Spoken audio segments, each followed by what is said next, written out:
This one is somewhat unique in the sense that usually I'm recruiting multiple people on a topic, and that's what I did earlier this month when I did the office hours on B2B Media. And one of the people I reached out to was Sean Griffey, the co-founder of Industry Dive, and he was like, shucks, I really wanted to be on one of these. I'd really love to do it, but I have like a big scheduling conflict.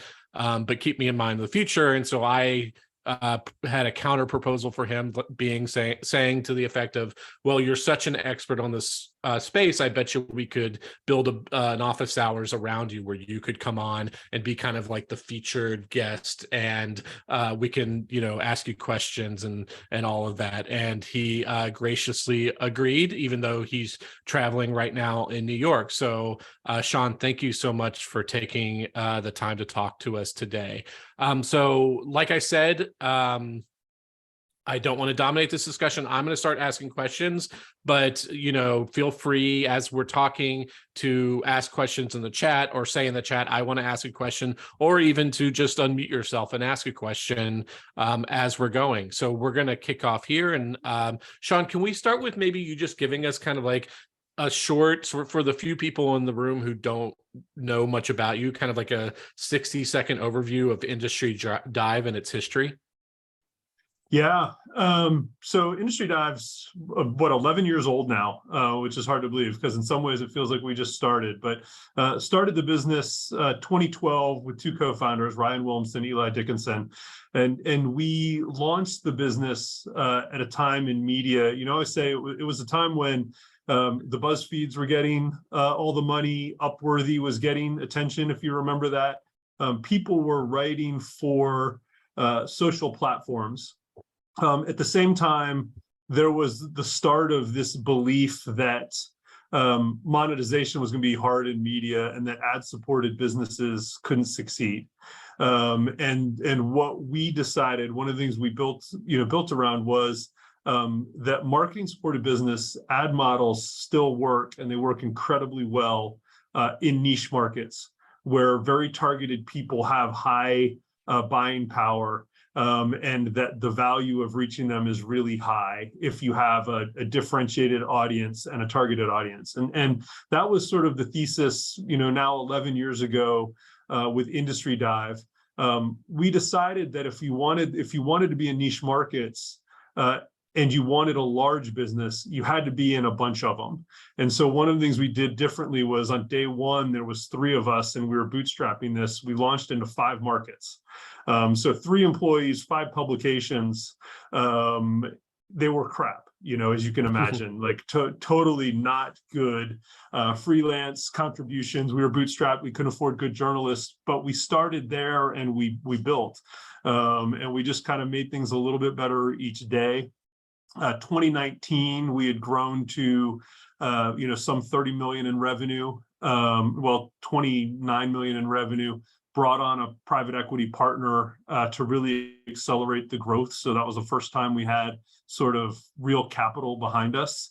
And then last year sold to Informa, which some of you guys may know, which is a large British, B2B company, primarily known for events, but they have a number of publications and other digital products and lead gen services and the rest. So we've gone from 3 of us in a room to over 400 people now, north of 100 million in revenue. Though I'm, that's all I'll say. The 100 million in revenue was the number public before we sold. We're now part of a public company, and I've got to tell myself not to talk about our numbers anymore. I'm not allowed to. But it was very public last year that we're doing 100 million in revenue, and sky's the limit. Still growing. So that's about us. Speaking of numbers you can't confirm or deny, I'm somewhat confident that, speaking of BuzzFeed and all these scale-oriented companies, that you sold to Informa at many multiples of, or at least several multiples of BuzzFeed's current market valuation. That is true. We've done better. The pendulum swings, right? It goes, if you've been in media long enough, what people value changes. It was when I first got involved in this in 2004. everything had to be free and it was ad supported. And then a couple years ago, no ads at all. It had to be subscription and get rid of the ads. And then it's a balance. And, the one thing, if you just believe in what you're doing long enough, the trends are going to come find you, is what I believe. If you have the right foundation, the trends find you. And so I saw that Margie, she said that she reads one of your publications all the time. Margie, what would you say is like so appealing about the industry dive publications? Like why is it your constant morning read? Well, the format is so streamlined. It's easy to read. I know there are ads, but there's no visual clutter. There are no big illustrations. There's one little photo at the top, and then I know the structure, so I know it's the main news at the top, and those are the longer pieces. And then there's a little link that goes to digest of shorter pieces. And then below that are things they share from other media organizations. And it's just that it's brief. It's easy to read on my phone first thing in the morning. And for almost a year, and I'd never heard of it, until about a year ago, even though I've worked in higher education for over 20 years. So that's a question I'm going to ask later on, is about discovery of these types of things.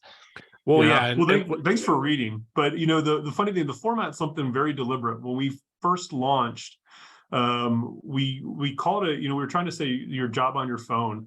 And the phone was a really big part of what we were doing. If you remember 2012, it was, one of the big questions about Facebook was, can they make money off mobile, right? It was a desktop site and people didn't know if you could do mobile. And we thought, media, and particularly B2B media, is slow to adopt trends at times, and if we could get out with a format that works well on mobile, we could differentiate ourselves. And so that's part of the DNA, is how do we streamline this for a mobile experience? I think that's table stakes in media today, right? Is being good on all devices, but it wasn't necessarily in 2012. But the content strategy, the design, the ad units, always started with the phone first. And Margie, you read it on email, right? Yes, on email. I don't know that I've ever gone to a website. So Sean, that's kind of my next question is, before this, what we call now the newsletter renaissance, I think from the very beginning, you were a newsletter forward company. And, speaking to the mobile experience, email is kind of the killer mobile app still, because everybody has an email app on their phone and everything's formatted, exactly the same. So you can read it like a news reader. Why did you focus on email so early? Well, I mean, I'd be lying if I said we didn't waste money on apps. We wasted money on an app, at the beginning too, but email was always the focus for a couple reasons. One, I'm a big believer in push platforms, right? The hard thing about a website is someone has to decide to come back to you, where email goes into their inbox, right? And notifications are really the only other push platform that we own as publishers. And so we were trying to think of, how do we own push platforms, email being one, notifications being the other. The other reason is there's just an incredible first-party data set that comes with email, right? An email address is personally identifiable, which you can then tie to behaviors in it. And so I can say, okay, you opened the email on this phone, and then you opened it on this desktop, and I can tie those together, right? And I can say, these are the types of stories and times you read, different things. And so the targeting that comes with that, and, the first-party data, I think we make a lot of mistakes, but I think we were pretty early on that. We were talking first-party data a long time ago, and I think in all types of media right now, that's the push to privacy and the push to first-party data is going to be the one thing that helps premium publishers more than anything. It's going to be the one thing that sort of gives value back after a couple decades of giving it away to add third-party ad tech systems and the rest. The privacy is going to help us. So those are the two reasons. Yeah. So Nicholas Carlson, you run a B2B media consultancy that specifically focuses on helping B2B publishers launch newsletters. What is some of when you're on these sales calls with them, what are some of the benefits of newsletters, or do they kind of align with what Sean's talking about here? Definitely. Yeah. So Nicholas here, work with a company called Pasendo, work with newsletters and email ad tech. So definitely the first party data piece is something we're hearing more and more about. And I guess a follow-up question to you there, Sean, is that something, like, are you using that today, like in your ad products when you go out and sell your newsletters today? Like, are you then giving the opportunity for people to reach subsets of readers within your newsletters as well? Or how are you activating those today? So a couple of ways. I mean, we've got pretty targeted newsletters to start with. And one of the first things we say is, like, if you sign up for a waste and recycling newsletter and open it daily, you're not an enthusiast, right? Like, you're generally in the industry. And so I think our advertisers know that, the publications themselves are pretty targeted. But what we can do with the data, we will target things. I mean, we do target things at times. A lot of it's for our own internal promotion. If we have a lead campaign for someone and we know that we need to generate leads for people that work in this type of company, we won't send it to people outside that company, right? Because it's just not going to help. It's not going to help the advertiser. It's going to take up inventory. But one of the things that we do more and more of is we help inform marketers' decisions based on the behaviors of our advertisers, right? So if someone says, hey, I want to reach CFOs and I don't know what they're reading about, I can go to them and say, I have 250,000 CFOs across 23 industries. Here in the aggregate are what those people care about. Let's help plan your campaign. And we charge a fee for this, to help build campaigns, create content for them. And then we can say, now do you want to, we've got the perfect campaign. Do you want to put it in front of those 250,000 CFOs, right? And it's one of the things that, when you think about how agencies help marketers, if you don't have a first party data set, you can't really, you're guessing with these things, right? And so our teams can say, we're not guessing what people care about. We're not guessing about it's going to work. Like, we have, years of data with your targeted audience in mind that we can tell you what they're doing and when. And for our biggest clients, like, we send them a report of, every quarter, you tell us who your buyers are, like who your targeted, readers are, and we'll tell you in an aggregate, I'm anonymous, what those people cared about in the last quarter, right? And so every quarter you'll get an update from us. You have to answer a call with our sales team when you do that, but we're going to tell you insights that you don't get from anyone else about what they're doing. Well, speaking of anonymity, like, I'm seeing a lot of B2B media publishers now do these webinars where entering the webinar is free, but then when they agree, they have to turn over their email address in order to get into the webinar. And then the B2B publisher then turns over those email addresses to the sponsor, who they're charging upwards of $40,000 to sponsor the webinar. And then basically those are, like, considered leads, and they get a lot of value of having the contact information for that people who attended that specific webinar, because those are, like, super engaged users who might be oriented around a very specific subset of a niche. What are your feelings on that? Like, do any of your publications offer that kind of service? We do. I mean, I think my biggest thing is, if you're upfront with people what they're going to get and how they're doing it, then they can make the decision of whether they want to participate or not. I think in B2B journalism, these webinars and lead gen kind of components and trading, business information is pretty common. And so we do that. It's, for me, the most important thing is we have to be upfront that the webinar is sponsored. Right? If IBM or Oracle or Salesforce or something's put in there, I want the reader to know that this is a sponsored, and that, if the sponsor has any input on the content, they need to know that. But then there's a checkbox that they have to check back in. They have to check, and we say in that checkbox is, your information is going to be shared with, this sponsor, and they may contact you. So, for us, as long as you're incredibly upfront with it, I'm good with it. I find that in specialty markets, the editorial team doesn't like to hear it, but the vendors are experts, right? The vendors think about problems that they're trying to solve on a day in and day basis. And at times they have incredibly compelling content that talks about solving problems. And they have expertise that, I think we have one of the best journalists, editorial teams, in the country and in the world, in the B2B standpoint. but there are specialty topics that we just don't cover, these vendors do. And so the readers, I'm always surprised that sometimes some of the sponsored content does better than the editorial content. And then you realize why, which is this is a really hard thing for people are struggling with. And this vendor thinks about it every day, and they have someone on there that is going to talk about it. So just another reminder, just to type your questions or any kind of observations into the chat, and I would love to call on you. So one of the things you do, and I see a lot of B2B publishers that are launching now, they always go subscriptions first. I don't even know if you ever did launch subscriptions, but you certainly didn't at first, and you decided to focus on advertising first at a time when I think the industry at large was very pessimistic about advertising. Why did you see that as the better opportunity to start with?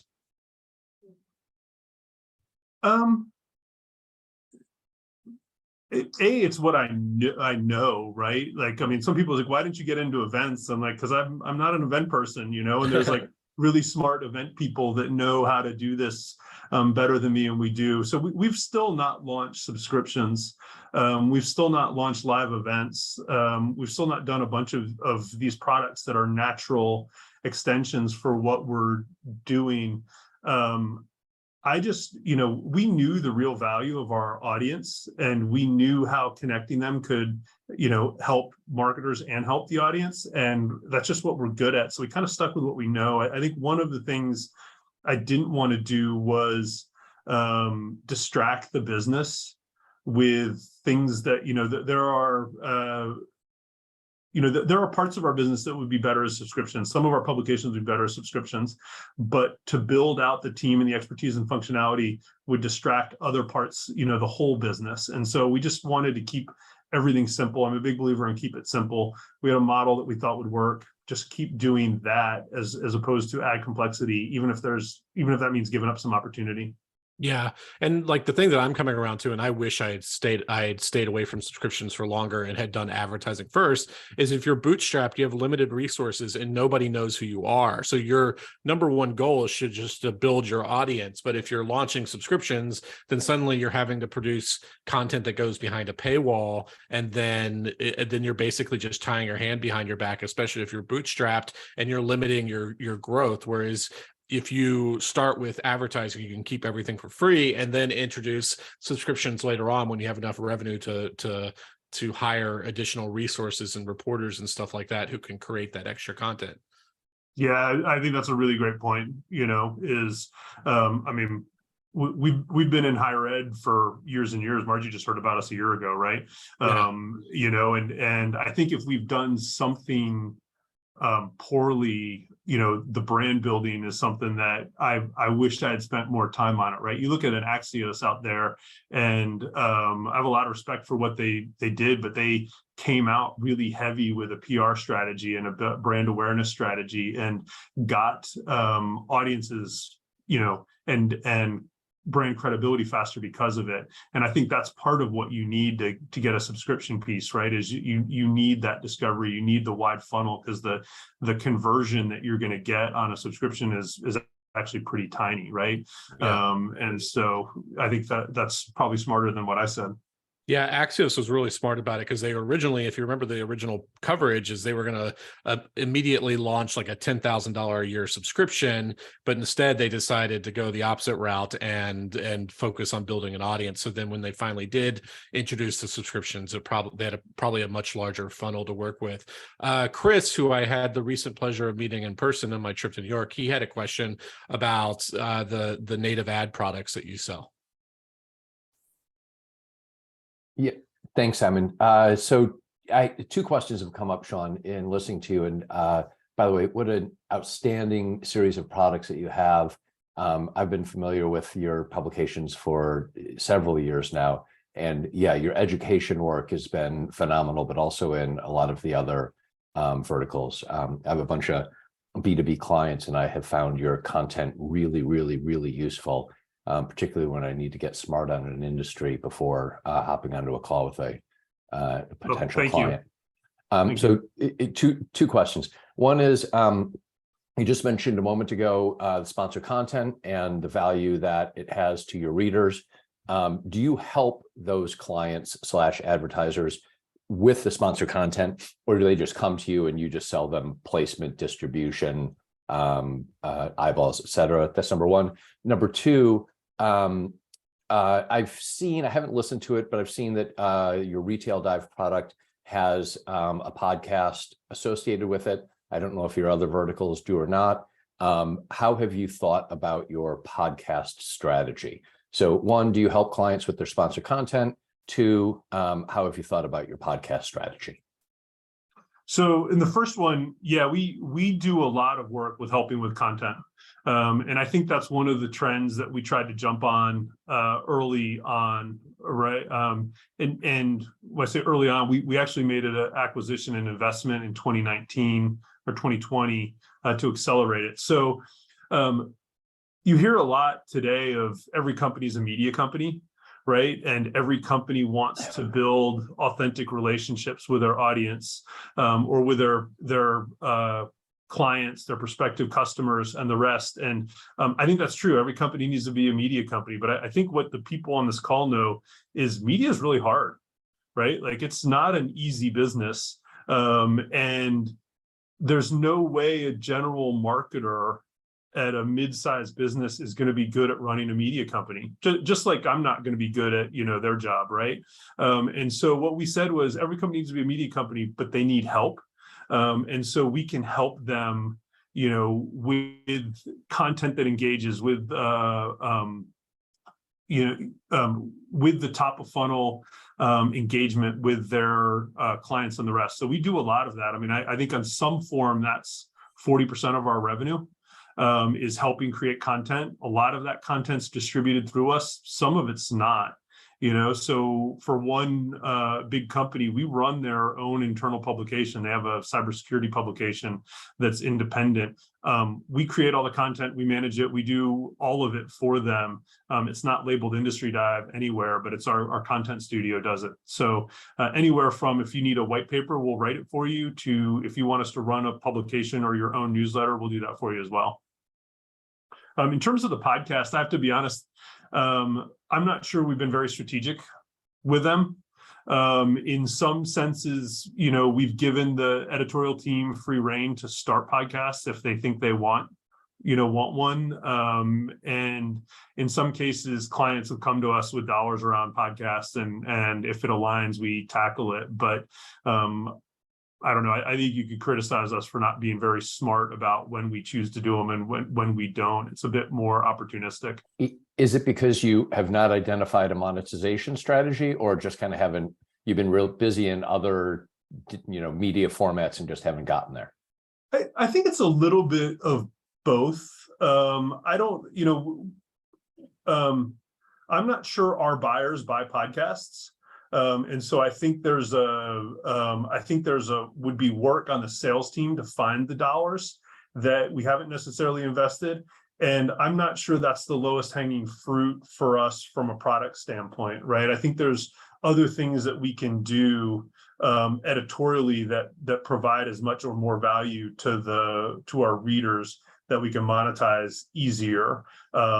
But at the same time, we try to encourage innovation within the company. And I've been wrong so many times about what's going to be successful or not, that when, some of our journalists kind of come and bang the table and say, hey, we really want to do this, we'll say, okay, like go for it. And the retail one has a pretty good audience, and it's lasted a while. We've had other podcasts that have sort of come and gone with them. Now, our content studio also runs some, tremendous podcasts on behalf of clients that, is not branded with us. So like Square has a podcast that our team creates and manages. So it's a little bit all over the board.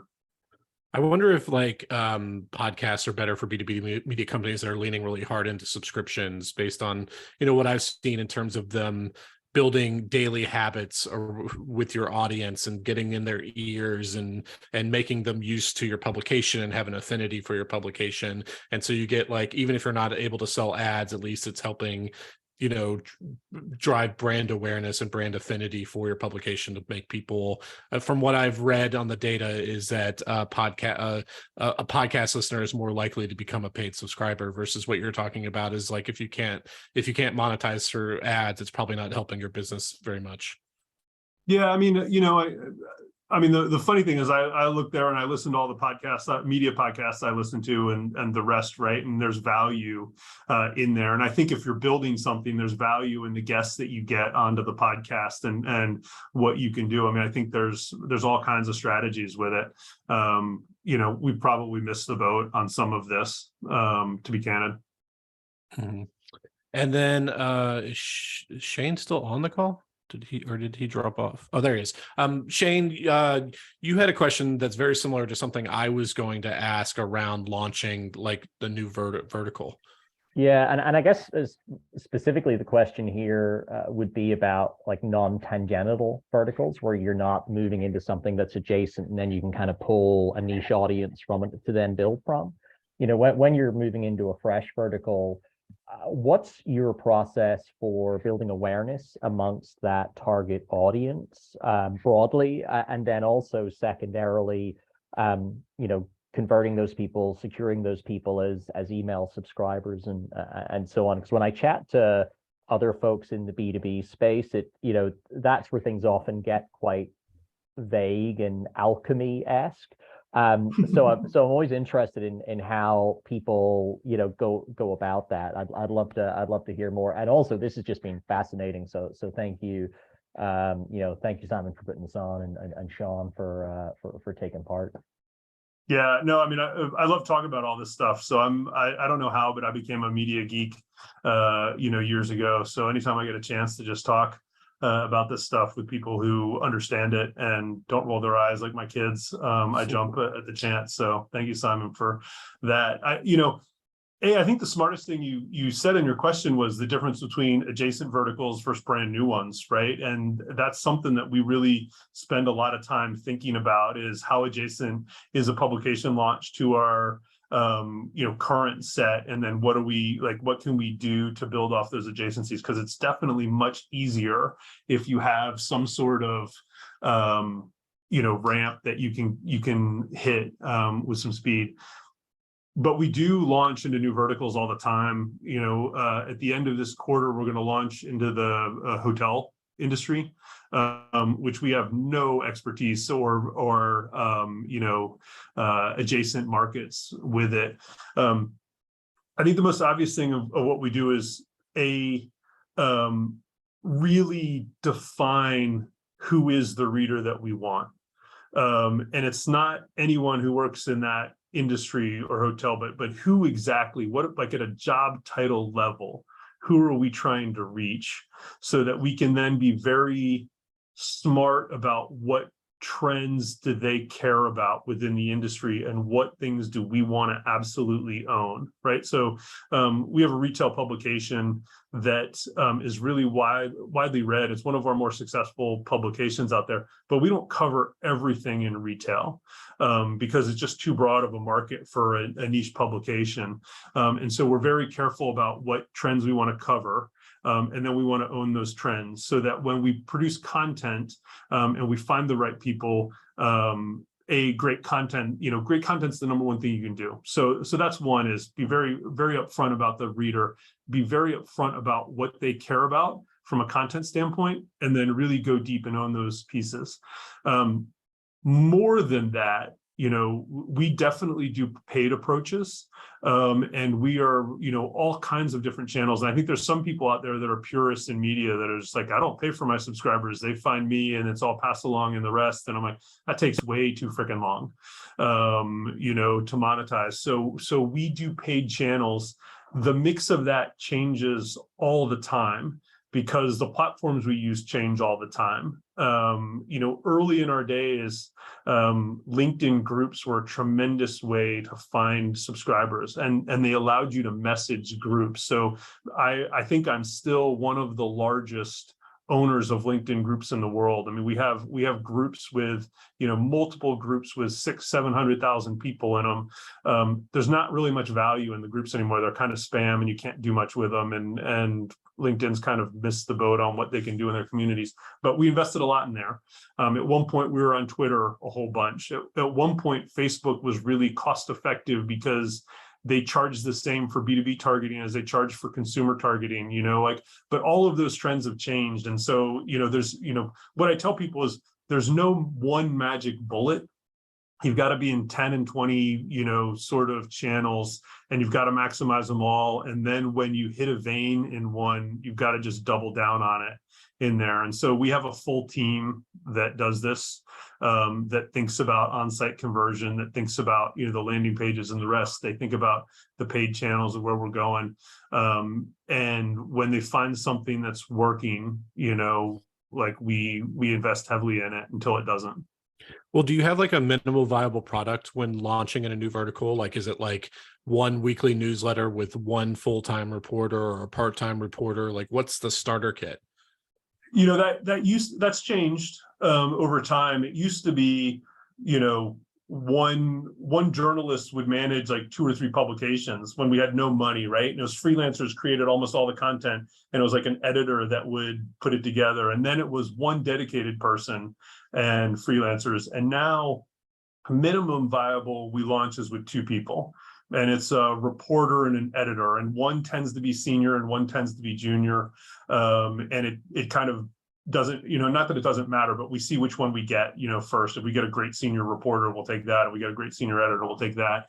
And so we launch with 2 people and we go from there. And then we add folks to the editorial team as the audience grows and we can afford it. So, but not the question you asked, but one of the things that I was always really careful about, and the team here was really careful about, is we were a bootstrap business, right? Like we didn't have a venture capital war chest that was going to fund us. And so one of the things I didn't want to do was have one publication support 10 other publications, right? You see that all the time in these big media companies. They've got one winner and a bunch of publications that are kind of scraping by. And that's great until the winner has a bad year. And then you see layoffs at 10 publications. And so it was really important for us that our publications all be self-sustaining. And that's hard for our newsroom, right? Because there's some of the publications that have 3 people on it, and they look over and they see another publication with 9. And they're like, look, like they have so many more resources, they can do so many more things. And I'm just like, yes, like we've got to grow into that and earn it, because I don't want to fund your editorial things off of their success. And then when something goes wrong with them, I'm laying off your whole team, So that minimal product right now is 2 people. And hopefully within 18 months, they're self-sufficient. Shane, are you thinking of launching new verticals for campaigns and election? Yeah, I mean, we've kind of operated in a couple of different verticals before, but in small ways and all quite tangential to the campaign industry. Most of the success we've had is kind of more focusing on the campaign industry and then spread. So we have we don't do any print in the US, but we have a Latin American side of the business based out of Mexico City, where we have like a print edition and we do a lot of events and all of that. So we've been able to kind of broaden it that way, but more and more we're giving thought to what other verticals we might move into. On that, actually, Sean, and the answer to this might be no, but I always think this is a great question to ask in any business. But looking at verticals, have you had any verticals which were just a complete disaster? Like, yeah, that was my question do too. this, Yeah, just a complete disaster. And if you did, what were like the big lessons from that process? So, I mean, a couple of things. I mean, yes, we've shut down publications, not many, to be honest. We shut down one in the commercial real estate, residential real estate, not commercial, residential real estate market, which I'm kind of at times tempted to go back and do again because we missed. But what we really missed on some of this was the buyer-seller dynamic, and this is our business model problem, right? And what we found is the residential folks, like, yes, there are thousands of residential commercial, residential building companies out there. More of them than you imagine. The owner has a hammer on his belt every day, right? And the buying power, the types of things they were buying, didn't fit in an online ad-supported B2B model, right? You weren't selling what that guy's buying with lead gen products, and so our model didn't fit, and we missed that. The waste industry, we have a Waste Dive, which is one of my favorite publications and is incredibly well read within the waste industry. It was also one of the first ones we launched. It is the smallest publication from a revenue standpoint we still have today. And we haven't killed it because it's, there is a community and a subscription product waiting to be launched there, but the ad market doesn't work. And I joked that the waste industry, anytime they have a problem, they literally dig a bigger hole. Right? Like they're the one industry that can bury all of their problems. And so, quite literally. And so you don't need these like technology solutions or the rest to kind of solve your problems. You just need a backhoe. And so it doesn't really kind of fit our model, but we haven't killed it yet, because someday I want to do community, I want to do subscriptions with it. I just don't know if it's ever going to be big enough to just like when that's going to be a big enough opportunity to distract us from launching the next vertical. Just a very brief sort of side note, it reminds me of my favorite kind of niche publication I've ever come across. I met him at a conference years ago. Guy that started Pro Magazine, Portable Restroom Operator. And they have a 10,000 person expo. I mean, it's just blew my mind. Yep, it's crazy. Steve, you had a question about data products. Yeah, actually, if you'll indulge me, I've actually got a couple of questions, Sean, as well. Just a quick follow-up on the conversation just now as well. So I think, I guess you were talking about Simon's question about, what's an MVP look like in terms of like a new publication stuff. And I guess you sort of spoke about it in terms of humans, but I just wondered if there's like kind of metrics that you have in terms of like output. So, like what's the mix of like long form versus like transactional news or like investigative stuff, or, what? So yeah, just as a quick follow-up on that part first, if that's okay. Well, I don't think of it as much about, the two things there. One, we launch with, we want to support a daily publication first, right? So we don't launch with weekly publications. And for us, that's just the value of advertising, right? So for an advertiser, if we do a 5-day-a-week publication and then a wrap-up publication on Saturday, right? Like a kind of best of for the week, that gives 6 placements in the week. And the advertisers, you can get a lot more of that for that than you can if it's just you get one ad for the week. So a market that supports a daily publication is something that we really look at. More than output from a content standpoint, like we're really looking for how fast we can grow the audience and what is the viable piece of it. And so for me, like 10,000, 20,000, and then like 40,000 are kind of magic numbers. And for whatever reason, those kind of on a newsletters, in a niche industry, you get to 10,000, it starts to become worth an advertiser's time. 20,000, you can like make more money. And then 40,000 is sort of this trigger. For whatever reason, like the pricing power at 30,000 isn't as great as the 40,000 kind of thing. And some of it, like under 10,000, someone could say, I love your publication, I love the content. It's just not worth my time to create an ad and submit a purchase request to my company to reach 2,000 people, right? Like, it's just too much time to do an ad for 2,000 people. So love you, come back when you're 10,000 or 20,000, happens all the time.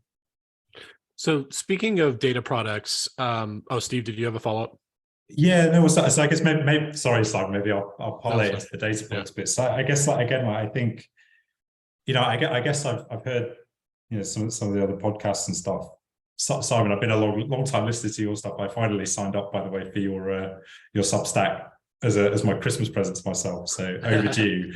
But I guess like part of the discussion, as you said at the top as well, is right in terms of like launching like new verticals and like getting in front of like markets where there's like changes in the trends around like regulation or technology and like all this other stuff. And I guess like I've had conversations with some people I know who are running kind of more like kind of news media type businesses. And I guess like for me, I feel like, you know, when you've got that sort of special sauce in terms of understanding that, and you're looking at industries that are changing and you sort of understand the shape of that, then what you have as a business is an opportunity to kind of define the terms on which people like understand like data around it as well. So I know a few people who are kind of looking at, can they take like existing news properties where they've built that network, they've built the audience, you know, the editorial team kind of own the lens through which people are looking at it. Because as you said, like, you know, there are some things that are more important than others and you've got to kind of make those choices. And that kind of, you know, if you've got that, like actually then building like data products around it can be quite a lucrative, and, you know, it's a different type of business, obviously. So I just wondered if, you know, given that you guys have obviously cracked the code in terms of breaking those niches down and owning them, if that's something you're thinking about in terms of, you know, developing the business over the next few years. Yeah, and I think if I understand you, are they thinking about building databases and stuff that people can search and that where they're actually doing like data entry and collecting all that? Yeah, you know, like I don't know, the definitive like landfill, North American landfill database or something. I don't know, like for the waste management folks. I don't know. Yeah, I'm seeing more and more B2B media companies do this, like the information, their creator economy reporter, like they were keeping a spreadsheet of all the investments and stuff in like creator economy startups. So they eventually just launched it as a product, like an actual database of products. So Sean, how do you think about that? So I think there's real opportunity there for niche publishers to do it. And I was talking to someone who's in the life science space today, and they were talking about the deal database that they're starting to build and the rest.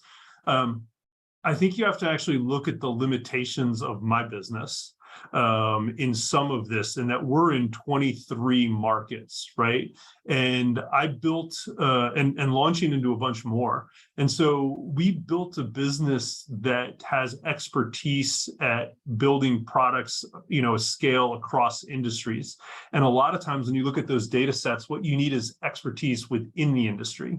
And so for me, that would be investment in a single industry that maybe there's capabilities that I can apply across industries, but maybe not. A lot of what the data comes with is industry expertise. And you get a company like Platts, right? And with McKinsey and stuff that you're at, like they know that market in depth. And everyone they hire is focused on that market. The opportunities that fit my model more are, let's build capabilities across it, right? So I look at conference businesses right now, and if I can find a conference business that's in 6 of my markets, can I then say, okay, well, you know, we like you, we're going to add you on, you're going to do 6 of our markets, but by the way, here's the next 14 markets we want you to do conferences in, right? That kind of fits what I do better, though there's real opportunity in what you describe. I just don't think my organization's set up to do it. And you got to be honest with what the capabilities of your structure is. We all make trade-offs, right? And you got to be honest with what trade-offs you've made. And that's one I made, you know, for better or worse a while ago. Totally. So Jeff, you had a question about, and this is something that I'm really interested in, about, you know, building community, because there's always the one-way broadcast that most media companies do, but now you're seeing more and more of these companies, not just in the B2B space, but a lot of niche spaces building out communities. Yeah, I mean, just to follow up to that, Sean, I think you said you don't do any subscriptions, correct? Correct. Yeah, so that's kind of contrary, you know, and you went into how you started, you know, for most media. But a lot of them, as Simon indicated, are looking to create their own communities. And usually that's like an add-on feature if you pay for a subscription. I'm curious what your thoughts are around, you know, does it benefit your business to have a place where the people who follow, you know, your audience can talk to each other or talk directly to your editors and writers? You know, how do you think about that in your particular business? I think there's a huge opportunity in B2B and community right now. And I think there's a huge opportunity. I mean, honestly, if someone said you can't do this again in industry dive, I would build a community-based industry dive, right, and go across markets but not make it industry communities, make it job title communities, right? And there's a lot of, in my mind, job titles where there's one person in the company that has that title, and there's sort of someone described it to me as abandoned job titles, and I've stolen that as like my own kind of thing, abandoned job titles, right? But you look at, we have an HR publication, learning and development's kind of a, in large corporations, a huge HR sort of initiative, and so they hire someone to focus on learning and development. It's one person, and they're the only HR person focused on learning and development. They have nowhere to go to talk to about what's working or not. And if you could tell them that, hey, I've built a community around learning and development with other learning and development people, we're going to facilitate discussions. Our journalists are going to show you the latest trends within it. And by the way, there's a sponsored part of our website where your thought leadership on learning and development can go up there. And my content, if you don't have anything to say, my content studio can ghostwrite it for you, and we're going to put this on your corporate credit card, right? Like, people are going to sign up for that, and I think there's no one that's done it at scale across industries. There's like components of it in single industries, but really passionate about that as a incredible way and to do it. I don't know if we'll ever get to it. I'd love to get to it. I don't know if reality I'm going to get to it as where I'm at in part of the company, but there's a couple of companies that have components of it that I really like. There's a business called board.org that was bought by Fiscal Note, that was doing some of this, multiple times. Community.co is doing it outsourced for publishers a bit. I think I have a little bit more robust vision in my mind, but a long way to say is like, yeah, I think about this all the time. There's huge opportunity in my mind for someone to do it. I would build Industry Dive again based off of this the next time. Well, a lot of your answers to questions have boiled down to, we were bootstrapped at the time. I would have loved to move into this, but, we had to be able to scale and work immediately on things that could start generating revenue right away. You now have a much larger corporate backer, which I'm assuming gives you a little bit, not just access to more resources, but more expertise and stuff like that. Looking forward, what are the things you do want to get into? Like I think personally that events obviously is probably under leverage for you. Subscriptions is probably under leverage. Like, what are the things now that you have some resources behind you that you want to get into? Yeah, so I mean, there's the catch-22 of all of this, right? Like, we have a much bigger company behind us. It turns out the much bigger company who spent money to buy us has their own sort of vision of what we need to want to do, and the rest too, right? Like, I have a boss suddenly, which turns out to not be much fun. No, I'm just kidding. They've actually been great. But if you think about Informa and why we joined them, there's a couple of opportunities that made incredible amount of sense and low-hanging fruit that we want to do. They have a number of events and niche audiences. Their motto is champion the specialist, which kind of fits what we're doing. So they have a number of these events that don't have corresponding media properties with them, right? And so you're going to see us launch 12 publications this year. A lot of them line up with their event businesses that don't have corresponding media. And so really low-hanging fruit for us of like, how do we, we talked about audience development at the beginning, like, how do you shortcut that? It's like, well, if you've got a 100,000 person trade show, like, that's a pretty good source of potential subscribers. And every one of those exhibitors is a potential advertiser, right? And they're just not tackling it. So we'll do that. Conversely, we have 0 events, right? And this is the world's largest event company is looking at us and saying, why don't you have conferences and trade shows associated with your brands? Like, people love these brands, like, convene them in person. So we'll do that.